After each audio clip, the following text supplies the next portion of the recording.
Boa noite. Vamos começar agora mais um programa Linha de Frente. E hoje nós temos duas excelentes convidadas, duas mulheres maravilhosas, a Ana Perugini e a Carla Coelho. A Ana tem uma experiência grande na política, ela já foi vereadora, já foi deputada estadual 2 vezes, já foi deputada federal, tem muito para nos ensinar. E a Carla Coelho, que é formada em arte, professora da rede pública e é nossa pré-candidata a vereadora pelo PT em Americana. Então, vamos lá, começando com a Ana. Ana, quais os maiores desafios das mulheres na ocupação dos espaços de poder? Qual que é o cenário, a seu ver, e como enfrentar esse machismo institucional? Não, o machismo institucional é histórico, né? Até porque ele é institucional porque é estrutural. É preciso que haja essa estrutura do machismo para que se sustente a economia como ela vem se sustentando ao longo dos anos no nosso país. Mas além do machismo estrutural, né, nós temos o racismo estrutural, nós temos essa desvalorização do trabalho doméstico. E é importante até para que outras mulheres também possam pagar outras mulheres que vão fazer o serviço que culturalmente foi destinado às mulheres, né? Nesse sentido, nós entramos até com um projeto muito interessante, que é o PIB da Vassoura, na Câmara Federal, e esse projeto prevê que seja contabilizado o trabalho doméstico, para que nós saibamos o que significa esse trabalho não remunerado e como ele sustenta toda a economia. Só para você ter uma ideia, no primeiro levantamento que nós fizemos em 5 estados, né, isso foi feito pelo IBGE, lá atrás, uma amostra, o PIB, né, o PIB da vassoura, o PIB do trabalho doméstico, ele equivale ao PIB da indústria no nosso país, só para você ter uma ideia do que eu estou falando, né? Agora, o desafio das mulheres no espaço de poder é ser minoria absoluta, né?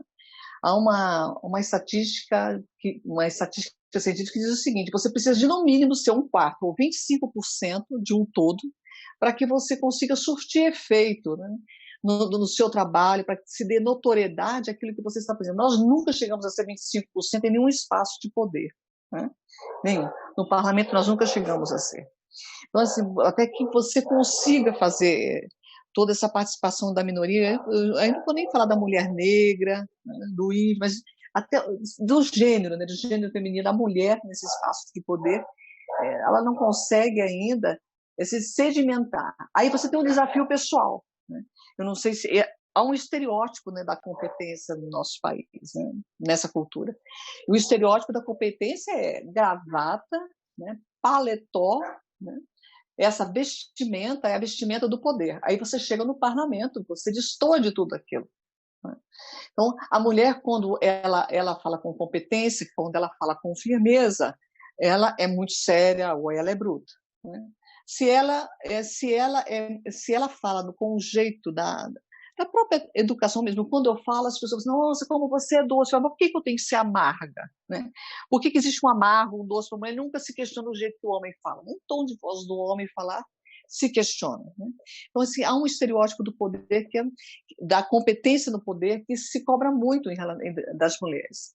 E aí a Carla, que é a nossa pré-candidata a vereadora, vai sentir muito isso, que as mulheres trabalham muito. E nós, quando eu ocupei a presidência da Comissão da Mulher na Câmara Federal, nós também fizemos um levantamento.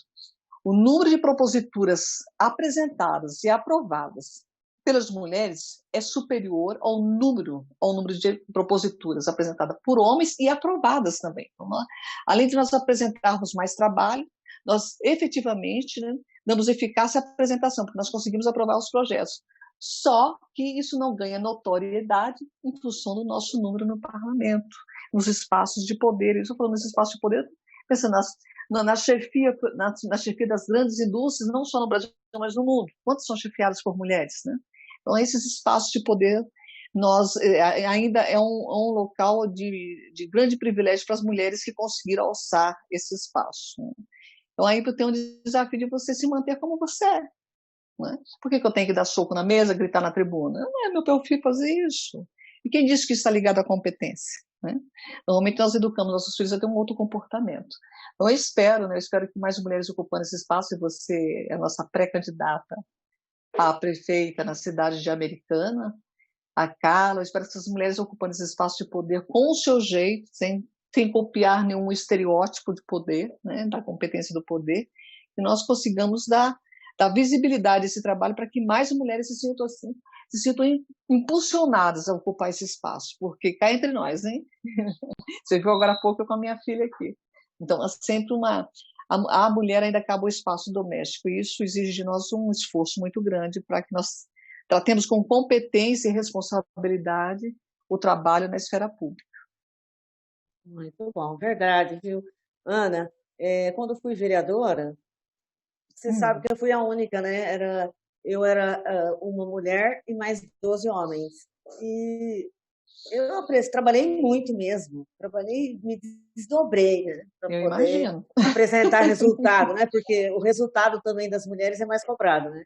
As mulheres precisam mostrar resultado, né? E nem me liguei nisso, mas depois, quando terminou o mandato, um jornal aqui da cidade, Jornal Liberal, fez um levantamento e eu tinha sido campeã na apresentação de propostas, né? Coisa que eu nem imaginava, não fiquei fazendo continha dos projetos que eu apresentava e que conseguia aprovar e nada. Então, é verdade, eu acho que nós produzimos mais, né? Talvez por causa da própria cultura mesmo, que a gente Com tem que se certeza. desdobrar e fazer um monte de papel, né? Mas, Carla, e no ambiente escolar, você que é mais jovenzinha que nós, como que é essa abordagem do machismo? Existe essa discussão? Você acha que isso não aparece no meio estudantil? Fala um pouco dessa sua experiência como estudante. Bom, boa noite a todos. Assim, só, né, acrescentando, acho tão importante, né, essa participação feminina, porque acho que precisa vir da gente também, né, como já ela estava falando, assim, de tantas desigualdades, né, que a gente tem ainda em todos os ambientes, assim, dessa cultura machista, e acho que, né, são as mulheres, inclusive, que propõem políticas públicas, né, e a gente ainda precisa ser muito assistida por políticas públicas, então, dessa importância, e a gente, né, ao longo de tanto tempo, né, a gente tem essa sociedade com machismo que meio normatizado, assim, então até pouco tempo atrás a gente não tinha tantas discussões, né? Em muitas famílias ainda não tem as discussões de gênero, do machismo, então acho que é fundamental, assim, a gente ter na escola essas discussões. Eu acho que ainda a gente não tem o suficiente, e acho que além de ter essa discussão, a gente precisava também, né, tá pensando nisso enquanto formação dos profissionais de educação mesmo, porque o ambiente escolar, assim como toda a sociedade, né, é um ambiente que se reproduz essa cultura do machismo, né? A gente teve casos assim recentes, né, que através da internet a gente pôde perceber o quanto essa cultura também está dentro da escola. E a gente, enquanto professores, enquanto sindicatos, a gente está buscando se organizar para trazer essa discussão que é tão importante. Acho que se muitas famílias, né, estão ainda desprovidas do embasamento para discutir isso, a escola, né, é um lugar que a gente é um lugar de conhecimento, né, um lugar de debate e discussão. Então, é fundamental a gente ampliar essa discussão, mas eu acho que ela tem que ser uma discussão muito profunda, né? Então, a gente pensar também na formação, né, dos professores, de tudo, para a gente poder discutir isso e, né, desestruturando isso para a gente ter uma sociedade igualitária, né? Que é isso que a gente quer. A gente quer uma sociedade que nós mulheres tenhamos condições, tenhamos segurança, né? Estejamos vivas, porque além de todas as outras questões, né? O machismo também diz respeito à nossa vida, né? A gente vê assim, no Brasil, assim, nessa situação de pandemia, né? Como está crescendo, como já é alto, né? Crescendo essa taxa de violência doméstica, de feminicídio. Então a gente precisa estudar, entender isso para combater. Eu acho que a escola é a base, né? Disso tudo. Muito bom. Eu já ia entrar nesse tema da violência mesmo. Ana, quais as principais leis que dão suporte ao combate à violência doméstica, sobretudo a violência contra a mulher?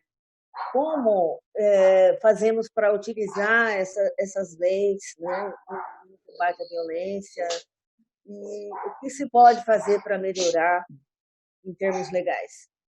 Então, o maior suporte legal que nós temos de combate à violência é a Lei Maria da Penha. Né? Até como profissional do direito, eu sou advogada de formação, e nós não precisaríamos, num país onde houvesse de fato uma cultura de iguais, né? Nós não precisaríamos de uma Lei Maria da Penha, porque agredir uma pessoa é violência já prevista no Código Penal. Né? Lesão corporal é crime previsto no Código Penal. Né? O homicídio é crime previsto no Código Penal. Agora, dada a nossa cultura, que legitimou durante muitos anos, até recentemente, a Lei Maria da Penha é de agosto de 2006, legitimou a violência contra a mulher, aquela máxima. Eu lembro ainda, muito pequena, eu ainda lembro de minha mãe socorrendo uma vizinha de minha casa, né, lá no Espírito Santo, sou natural do Espírito Santo, ela socorrendo minha vizinha, e eu lembro muito bem que a minha avó, naquele período, falava para minha mãe, chamei Elisete, toma cuidado com isso, né? Você sabe, aquela máxima que eu escutava desde pequenininha. Em briga de marido e mulher não se mete a colher. Até eu aderi a essa máxima de forma inversa. Em briga de marido e mulher a gente coloca a colher sim. Né? Essa é a questão. E antes do advento da Lei Maria da Penha, eu trabalhei sim contra a violência doméstica, afastando mulheres da casa, inclusive escondendo essas mulheres, porque nós não tínhamos naquele período ainda, né, casa de passagem, casa-abrigo, enfim, nós não tínhamos todo um suporte, uma rede de proteção às mulheres. Então, a Lei Maria da Penha em 2006, ela veio como o maior suporte legal.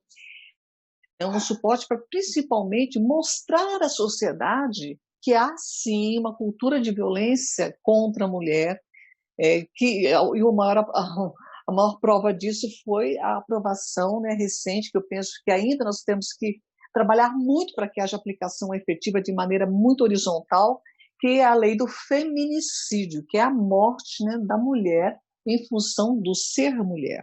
Né? Então, eu penso que nós precisamos de conhecer mais desses instrumentos que nós temos hoje no nosso país e de garantirmos na cidade, aí eu fico muito feliz de uma mulher, né, ser pré-candidata a prefeita, né, de garantir que haja instrumentos, né, de atenção a essas mulheres. Né? Hoje eu sou funcionária, deixando o mandato de deputada federal, eu voltei para o Tribunal de Justiça. O Tribunal de Justiça, ele faz todo um trabalho de combate à violência contra a mulher. Né? Recentemente, nós tivemos a apresentação da campanha do silêncio. Não se pode falar, mas nós temos que encontrar. Depois, a magistratura lançou a campanha do batom com X para ser apresentado nas redes de farmácia, onde você vê uma mulher com um X de batom na mão, para você saber que a mulher está pedindo socorro. Tem uma outra questão que é muito interessante. Que legal, Ana, não sabia disso. Tem uma questão que é muito interessante, é que com o advento da Lei Maria da Penha, nós fizemos muitas cartilhas. Você sabe que a Lei Maria da Penha é a lei que hoje é a lei mais conhecida que nós temos no país. Mas ainda ela não é conhecida o suficiente para que a mulher, porque nós temos 5 tipos de violência estabelecidos ali, né? Psicológica, a moral, a física, a sexual, né? A patrimonial. Muitas mulheres não sabem que determinados comportamentos é uma violência e é um crime, porque está ali conceituado. Né? E um grande passo que se deu em relação a essa lei foi que, se eu souber que minha vizinha está apanhando, eu posso denunciar. Antes, não. Antes, a polícia ia chegar na casa da minha vizinha e falar assim, não, ela toda machucada. Isso aconteceu comigo. Né? Não foi nada, não, a polícia ia embora. Hoje não é mais assim, não. Hoje não é mais assim, não. Ela estava apanhando, sim. ela estava apanhando sim, e a polícia, no ato do atendimento, ela vai tomar as providências em relação a isso. A outra questão é que hoje ela não é uma lei condicionada à representação. Então, a mulher, você entra com a denúncia, o próprio Ministério pode entender que a violência foi de tal monta, né, que o Estado é que foi lesado, não foi só aquela mulher, nós chamamos de ações em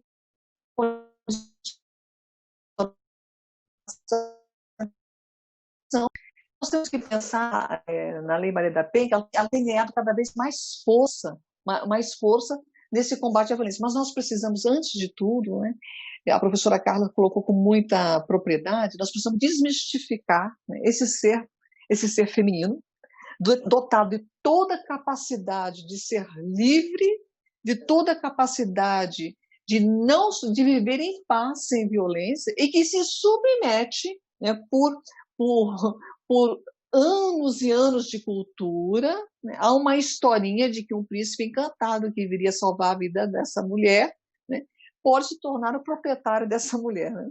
Então, tem muitas coisas. Eu lembro de projetos em relação à nome que nós tratamos na Câmara Federal e como foi salutar essa discussão em relação a esse olhar que nós precisamos de ter sobre nós mesmas. Aí tem a importância de projetos como o Bolsa de Combate à Violência, para que a mulher tenha condição econômica de se afastar e de dar condição de sustentabilidade aos filhos, porque elas se perpetuam nessa relação acreditando, né, que a questão do econômico, assim como você tem dificuldade até, inclusive, de pensar. Então, você fica pensando no filho, o que vai acontecer com o filho, mas hoje nós temos condição de abrir mais esse leque para que nós saiamos dessa violência. E aí vem a questão tem o papel da escola nesse processo de educação e principalmente a família do processo educacional para combater a violência, né?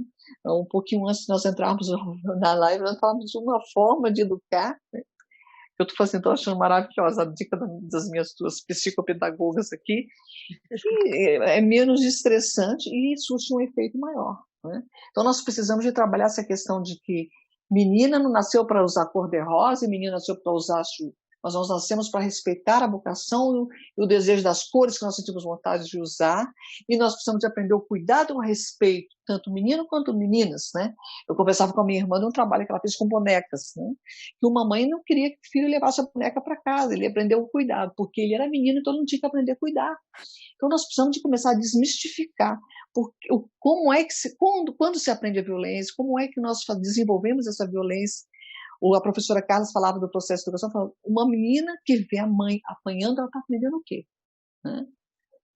O que ela está aprendendo? Ela está aprendendo que é legítima ação da mãe apanhar, então ela é menina, ela também pode apanhar. Isso nós aprendemos no ciclo de violência. Então, à medida que nós conhecemos isso, nós começamos também a nos movimentar para não soltar dessas correntes que ainda nos aprisionam. Né?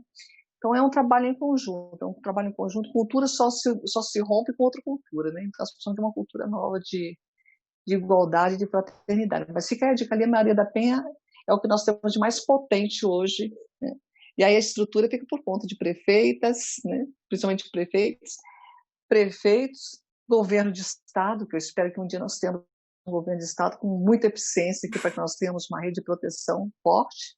E o estado de São Paulo ainda está bem à frente, viu, Leugia? Se nós adentrarmos os estados, nossa estrutura ainda é a melhor estrutura do país, né?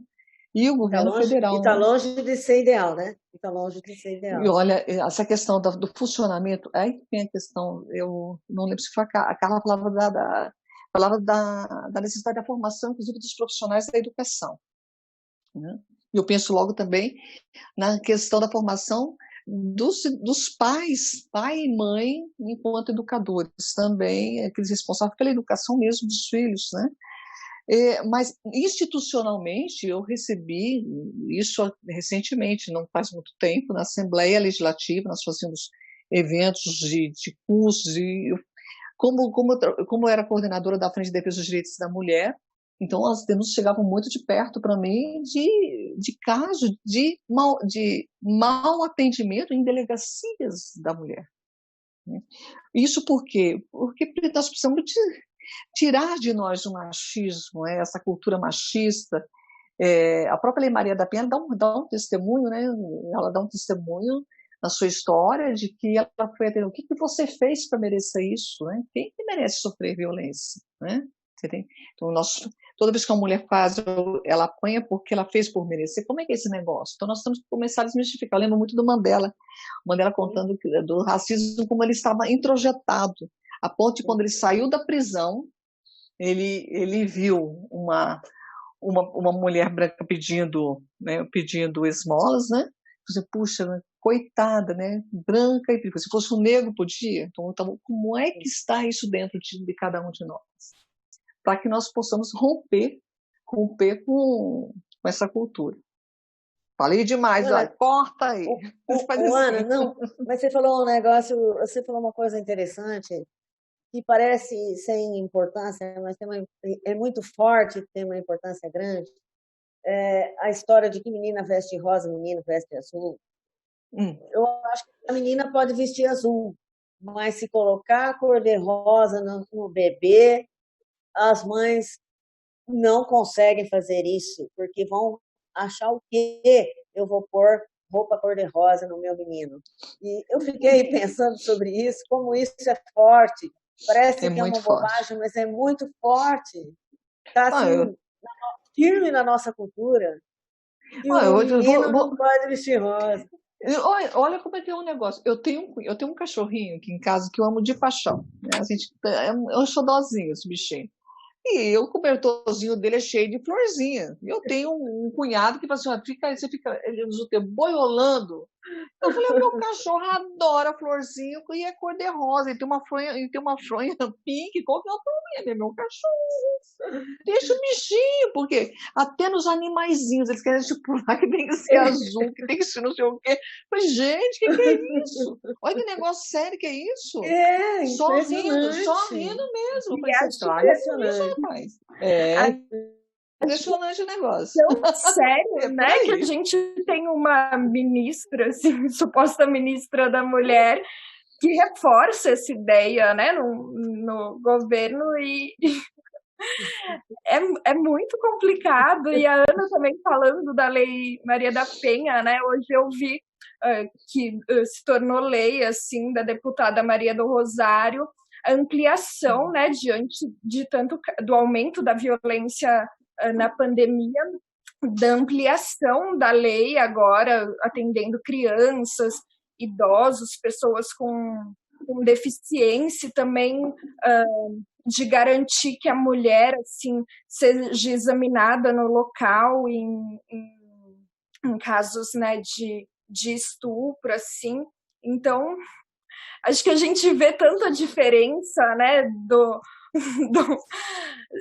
uma deputada petista, né, de como, assim, nosso partido está vendo essas questões e luta, né, pelos direitos das mulheres e está sempre ampliando essa luta por garantia de direitos das mulheres, e a gente vê, né, de um outro lado, assim,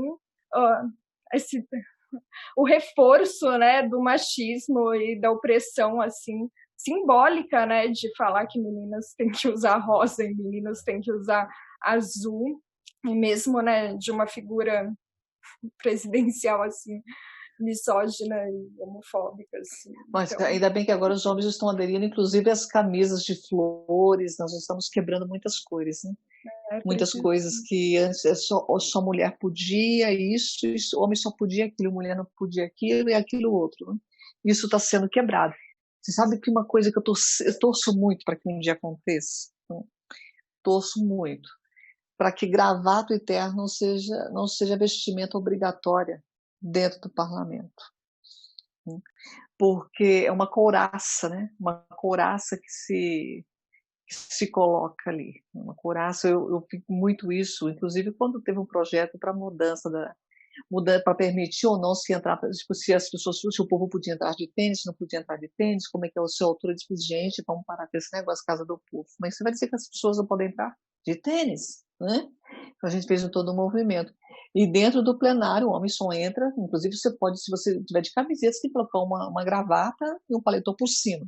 Então, é assim, uma coisa muito maluca isso, muito maluca. Né? é quase que um atentado ao pudor inverso, né? Uma coisa é você sair expondo a nudez e constrangendo as pessoas. Outra coisa é você constranger a pessoa, colocar uma gravata por cima de uma camiseta, porque você pode entrar com o que for, você tem que colocar gravata e um paletó por cima. Então, assim, essa couraça, ela já mostra o que é o símbolo, né? O símbolo para nós e como isso é opressor, né? Então, é importante pensar um pouquinho também nisso. Eu lembro que, como o calor no Espírito Santo é muito forte, os advogados podem advogar de manga de camisa e até de bermuda, né? Coisa que aqui no estado de São Paulo não pode acontecer, mas lá pode porque em função do calor, é muito quente, né? Não há nenhum impedimento que isso aconteça. Adequado ao clima, né? Carla, vamos mudar um pouco o foco? Como que está sendo... Como que está sendo a situação dos educadores agora nessa situação de pandemia? Quais as dificuldades que você está vendo? O que você acha que vai acontecer nesse ano? Se os nossos alunos vão perder o ano, os nossos estudantes? Como que você está vendo isso?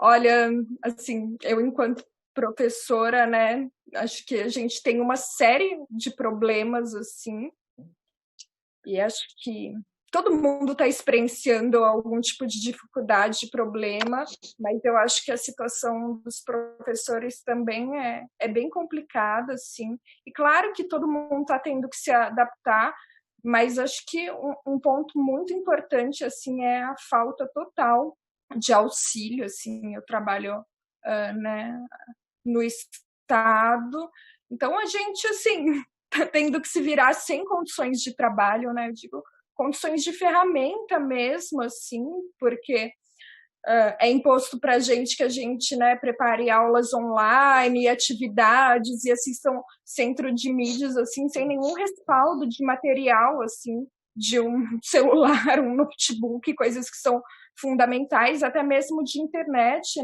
né? E eu digo assim, para a gente enquanto professor, mas para os alunos também, porque metade, né, uma grande porcentagem dos alunos não estão conseguindo ter acesso porque não tem, né, o material para fazer isso, além do mais, assim, do desgaste imenso, porque além da falta de material, né, a gente não tem, assim, formação, condições, assim, tem tudo muito de repente, então a tecnologia nos parece fácil, mas não é tão fácil, assim.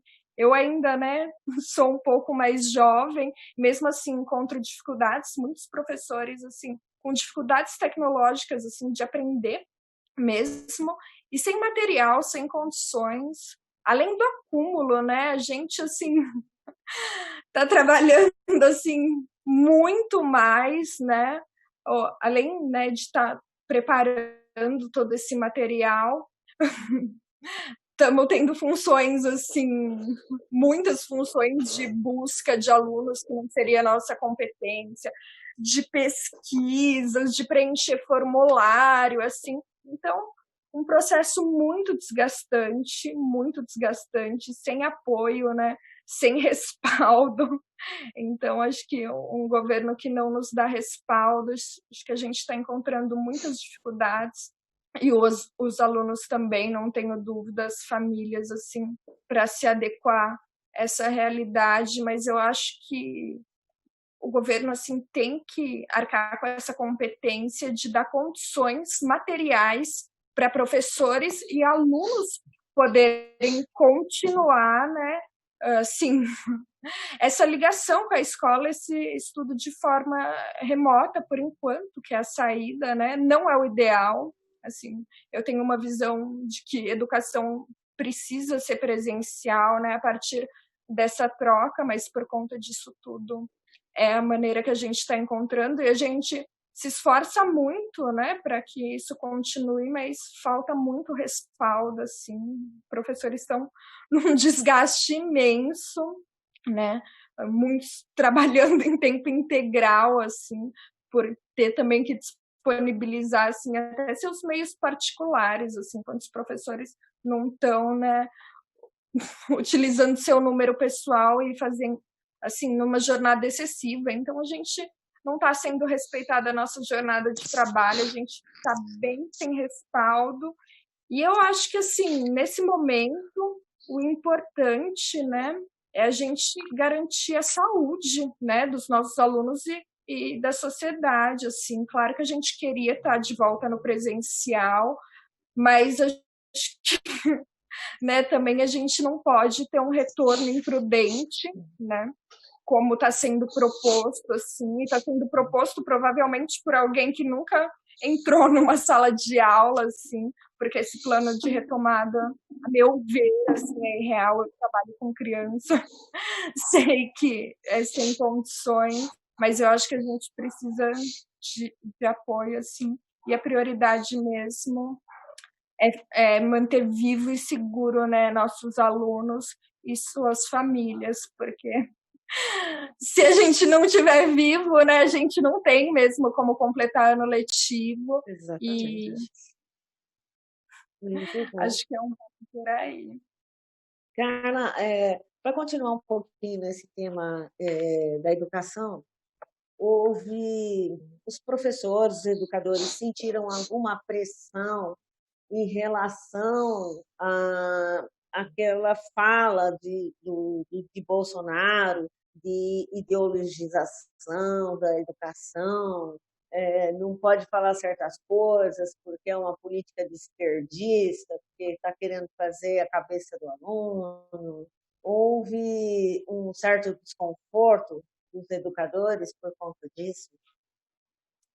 Total, né, Lourdinha? Acho que, assim, um desrespeito, assim, acho que a gente tem um governo mesmo, né?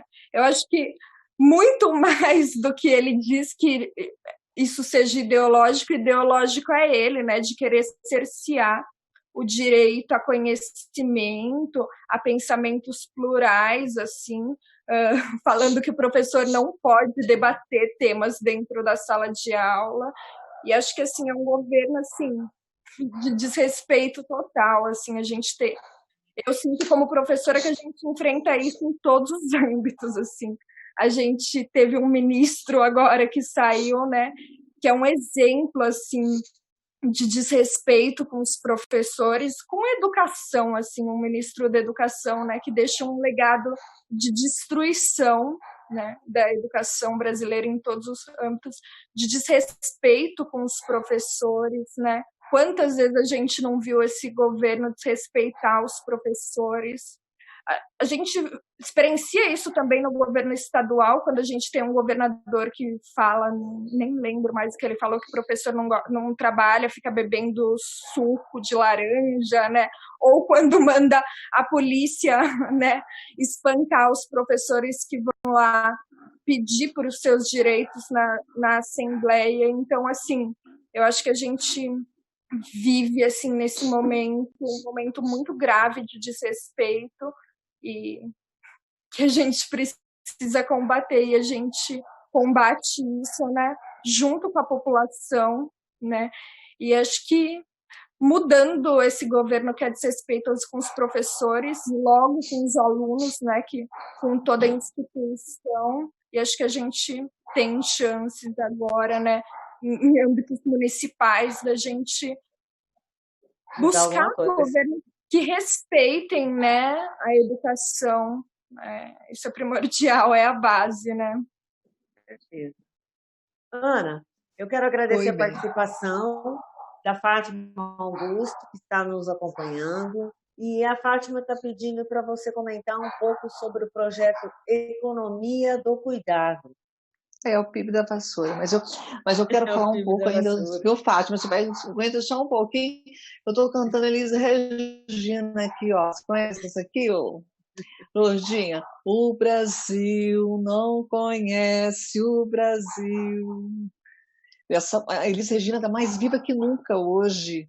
Sim. Porque se nós conhecêssemos o nosso Brasil, nós veríamos, né, que é uma história recente, e um plano nacional da educação que deveria estar sendo implementado principalmente pelo nosso pré-sal, que são minas de ouro que nós temos na nossa terra, que está sendo entregue hoje, está sendo entregue como o pau-brasil foi entregue, para que seja manufaturado e entre aqui manufaturado, por isso que a nossa gasolina tem esse preço horroroso, né?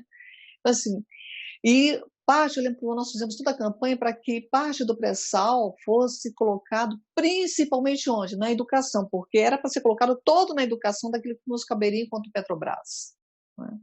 Aí vem toda a história, né? Toda a história da Lava Jato, tem até medo de colocar essa coisa, vem toda a história da Lava Jato que desconstruiu tudo. Eu lembro que eu corri para ser titular, eu era a única mulher na comissão de Ciência e Tecnologia, não, desculpa, na comissão que discutiu o pré-sal, para onde a voracidade com que foi privatizado, com que foi vendido, foi entregue num leilão após o outro, e o povo nem ficou sabendo o que estava acontecendo, tamanha velocidade, cada dia era uma bomba que explodia de um lado e a gente tentava segurar do outro.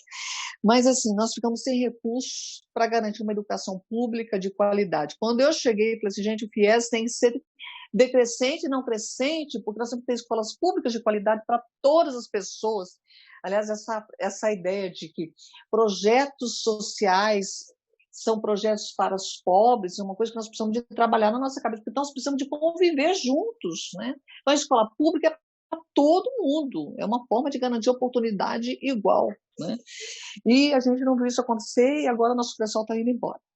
Então, quando a Carla fala dos desafios dessa nova... até após pandemia, eu não acredito que vai ser tão fácil nós sairmos da economia na pós-pandemia. Né? Mas o que os professores estão enfrentando é o todo trabalho intermitente. E a internet que está sendo utilizada é utilizada a internet da casa do professor. Né? Além de se adaptar a toda uma situação, ele tem que se adaptar à internet. E tem uma coisa que é mais interessante, que eu chamei a atenção até, falei com a minha irmã, né? Porque eu tenho 2 irmãs que são professores, estão passando esse mesmo problema.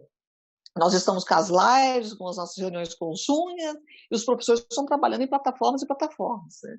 Eu tenho uma filha que estuda num colégio, não tem férias, ela está tendo aula das 7h10 até 12h20, toda online. Imagina os professores com 2 plataformas trabalhando.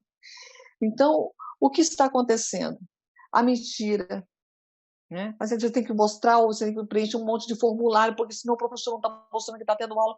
Gente, nós partimos do pressuposto que as pessoas são ruins, que elas mentem, isso tem dificultado muito o trabalho dos professores também. E quando a Carla colocou que, inclusive, os professores precisam usar um suporte que é deles, é o telefone deles para conseguir. Nós temos cidades que, se não usar um outro telefone, não é considerado trabalho, viu, Carlos? Então, cada cidade, em função da sua organização, em função daquele material que foi disposto, está trabalhando de uma forma. Né? Eu acho que é até importante a gente conversar com a Bebel, que é a presidenta da Associação dos Professores, para ver essa questão do instrumental do professor trabalhar, também para facilitar, porque eu não tenho expectativas, os noticiários não nos dão nenhuma expectativa de voltarmos antes do ano que vem. Né? Então, nós vamos ter que nos organizar mais ainda nesse semestre. Se o primeiro semestre foi desafiador, agora nós vamos nos acomodar agora nesse segundo semestre. Essa é uma coisa. Né?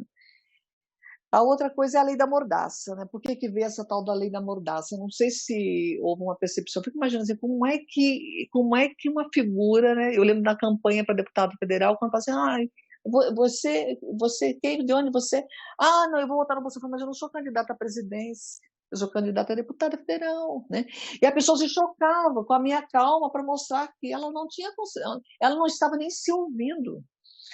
Então, a lei da mordaça é uma violência ao pensar, né? A expressão.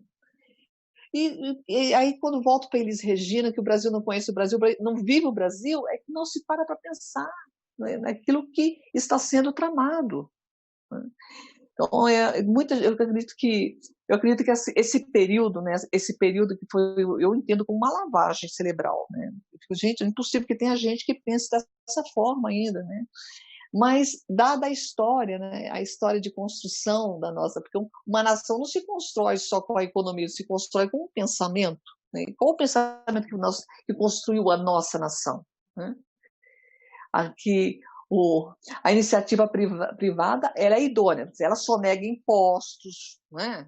Ela fica devendo para o trabalhador no INSS, mas ela não é corrupta. Agora, o Estado é corrupto. Então, a gente não precisamos de ter Estado. Né? Escola pública, para que escola pública? Né?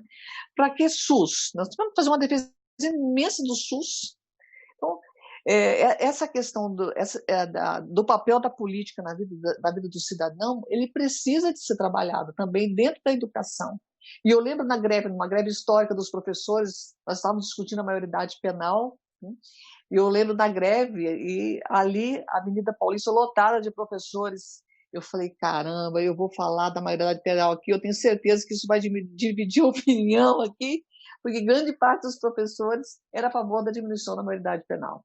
Então, a concepção que se tem de por que alguém chega na fase da adolescência, o que é o nosso ECA, nós estamos falando de formadores, né, de educadores, e eu que se encontra ainda a nata da cultura, né, que são os nossos professores que estão ensinando nossos filhos. Então, eu não entendo ainda, gente, que desconhecimento de quem propôs a lei da mordaça para censurar aquilo que o professor vai colocar, desconhece, inclusive, como estão os nossos educadores no país, né? É na hora de pensar de um jeito de 50%, na hora de pensar do outro jeito de 50%. E é livre a expressão ali dentro da sala de aula. Essa é uma coisa. A outra coisa que a Fátima pediu falar é do PIB da vassoura. Né?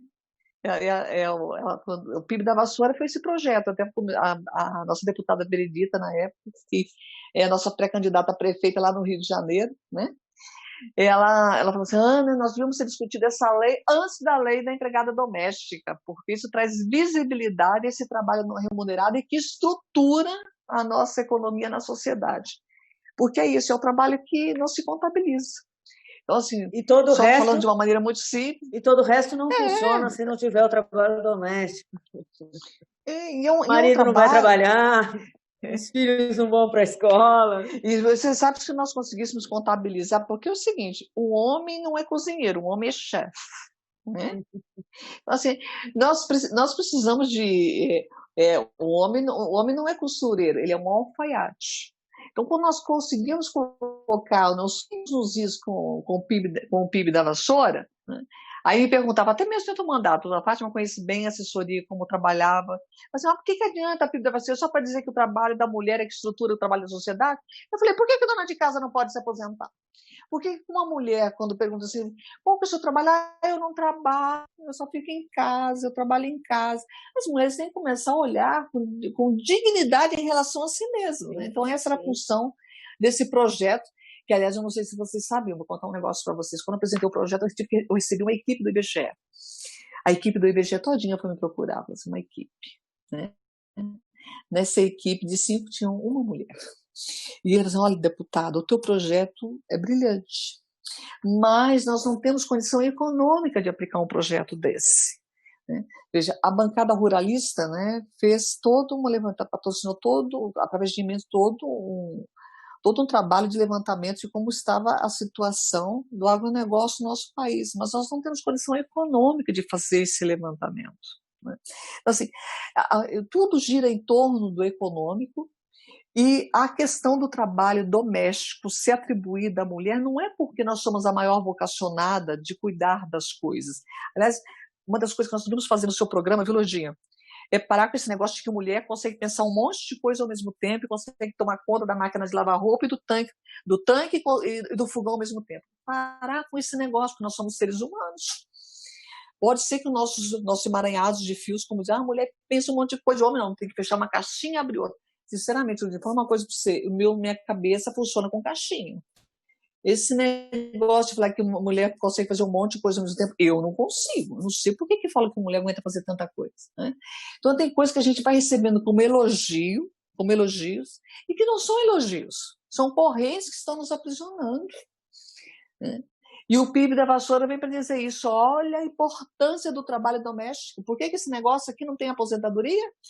Olha a importância do trabalho doméstico. Por que esse negócio aqui não tem, inclusive, um salário decente? né? Olha a importância do trabalho doméstico. Por que é aquele que exerce atividade pública, né, trabalhando fora da casa, né, é que controla toda a economia dentro da casa? Vamos conversar um pouco sobre isso, para que as mulheres tenham tempo, né, de vida digna, né? E que esse papel seja dividido. Eu acho muito bonitinho quando os casais atualmente, acho que a Carla vai enfrentar vai partir para um outro momento. Estou gostando demais da Carla, viu, Lurdinha? Outro modelo, ela é maravilhosa. Ela vai partir para outro modelo, ela fala assim, peraí, né? Talvez o companheiro vai assim, eu vou preferir ficar em casa, porque eu lutei muito para que você passasse na Câmara em relação aos advogados, né? Eu tratei muito essa questão da licença parental.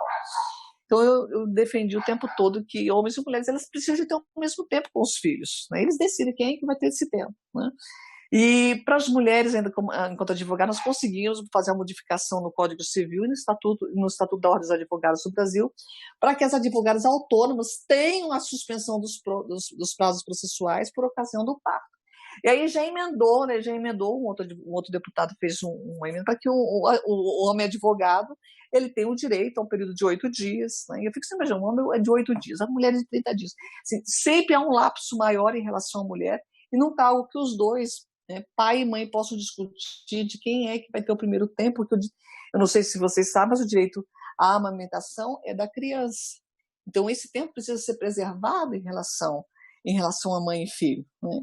Então, a questão da licença maternidade, nós precisamos de começar a conversar sobre a licença parental para que o homem tenha a presença marcante na vida da criança, na primeiríssima infância, tanto quanto a mulher também tem, né? Mas aí nós já entramos num outro viés, mas que é importante sim, para que nós tenhamos seres humanos mais estruturados quando adultos.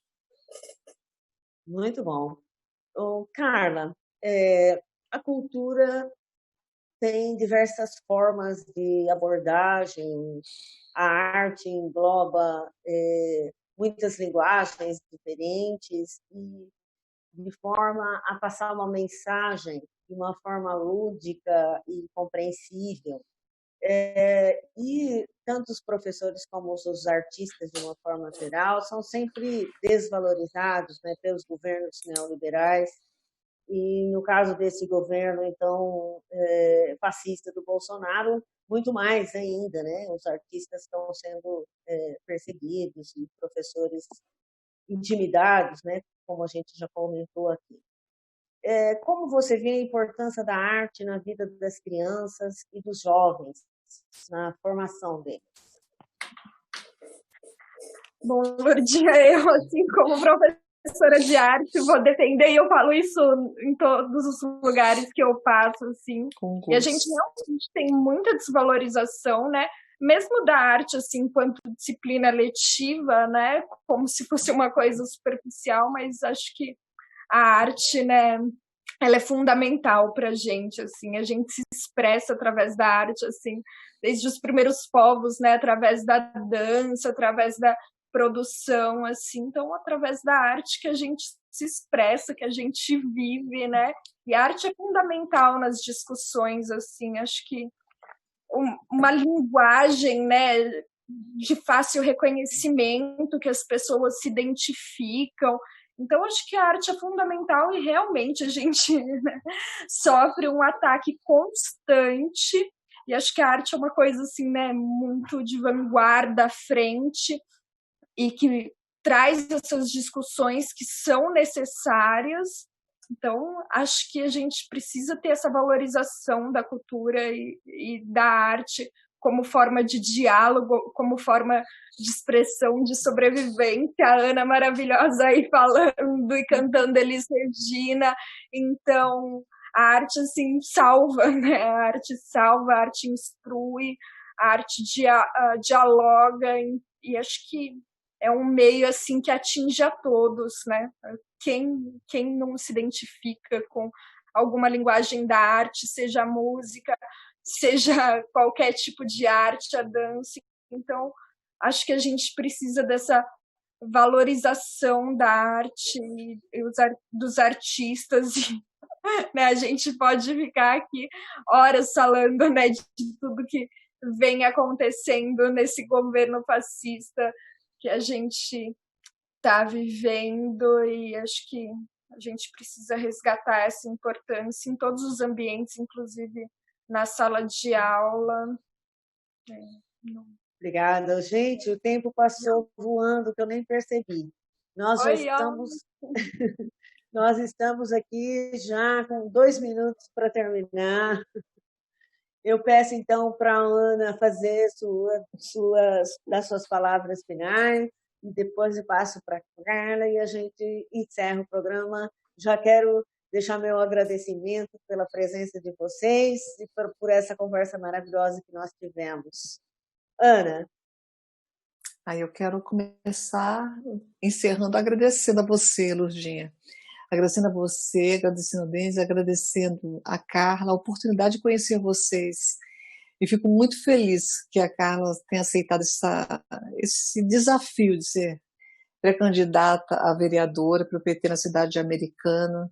Eu acredito que uma vereadora com essa experiência, com essa sede, né, de educadora, de valorização da arte. Eu fiquei imaginando, Carla, quando você falava da arte, como é importante quando você entra numa universidade, como o horizonte ele amplia, o horizonte se abre à medida que você entende como os pensamentos começaram a acontecer. E a arte é a expressão, né? É a expressão de tudo que já há em nós. A tese de que nós nascemos como uma folha em branco, ela é absolutamente banida. Nós nascemos cheios de conteúdos e vamos sendo reprimidos e condicionados a coisa na nossa sociedade, é condicionada a coisa, de fato. Né? Porque quando você tem a liberdade total de expressão, de colocar para fora aquilo que você é no seu dom, no seu potencial, sem ser colocado dentro de caixinhas, né? Você não aceita aquilo que de errado lhe impõe. Você não aceita que lhe machuquem, porque você sabe do potencial que você é enquanto ser. Né? Eu acredito que o divino, que o nosso Criador vive em nós essa expressão de liberdade. E a arte permite isso. E pouco se investe na cultura, na arte, na cultura, pouco se investe no esporte, que é onde o cidadão ganha possibilidade, o cidadão e a cidadã, a possibilidade de se descobrir, de repensar o ser. Então eu quero dizer, vai estar no caminho certo, Carla, manda brasa, vai com toda essa alegria, né? Com essa espontaneidade, que corajosa, coragem de ser aquilo que você vai levar com toda a leveza, com a leveza do ser, você vai conseguir de fato chegar onde tem que chegar. Né? Quero dizer, Lourdinha, vai firme nessa jornada, nessa empreitada. Nós precisamos de mais mulheres no espaço de poder. Eu tenho uma prefeita que eu carrego no meu coração, assim, um dia eu crescer, eu quero ser igual aquela mulher, né? É a nossa prefeita Moema, de Lauro de Freitas, lá na Bahia, né? E a Moema ela fala assim, eu tenho uma voz de taquara, é rachada mesmo, eu falo, essa é a minha voz, e ela era uma porreta, a mulher porreta, eu tive a oportunidade de conviver com ela no parlamento, e depois de ver o trabalho dela lá em Lauro de Freitas, e vi ela enchendo a boca, né, de água, o orgulho dela é um restaurante comunitário, os 2 restaurantes comunitários que ela fez em Lauro de Freitas, em pleno vapor, onde tanto o bancário almoça, como o morador em situação de rua almoça, depois os idosos que têm 2 refeições em um outro local, a forma como ela lida com as pessoas, a política é um lugar, né, do bem viver e do bem querer. Então quero dar parabéns a vocês, mulheres que estão com a disposição de luta, vão em frente, que esse é o caminho. Olha, obrigada pelo auxílio que você nos deu aí. E parabéns à Americana que está saindo assim à frente. A Americana que a Americana faça uma boa escolha, né, Lourdinha? Faça uma boa escolha lá na frente para que seja uma cidade cada vez melhor, né? Cada vez mais feminina, né? Para que a gente consiga colocar o feminino, o sagrado do feminino nessa pré-campanha e depois no processo, esse processo desafiador que é uma campanha online, que não é brincadeira, não. Obrigada, Ana. Beijo grande para você. Parabéns, viu? Carla. Eu queria também agradecer muito, assim, foi uma alegria e uma honra, assim, estar aqui conversando com vocês hoje, assim, sobre temas tão pertinentes, né, que a gente precisa dessa discussão, assim, e acho que estou muito empenhada nessa luta, se não for como vereadora, mas com certeza apoiando, né, a Lourdinha e o nosso partido, porque é um partido que realmente se empenha nessa luta, né? Então, assim, é uma felicidade, assim, uma honra, e acho que essa luta é nossa e é de todos nós enquanto sociedade. Então, muito obrigada pela oportunidade, foi um prazer, Ana, e um prazer estar aqui com vocês nessa noite. Obrigada, Carlas. Uma boa noite para todos que estão nos acompanhando. Na próxima quinta a gente volta às 18 horas novamente. Grande abraço a todos. Se cuidem. Se cuidem. Fiquem em casa.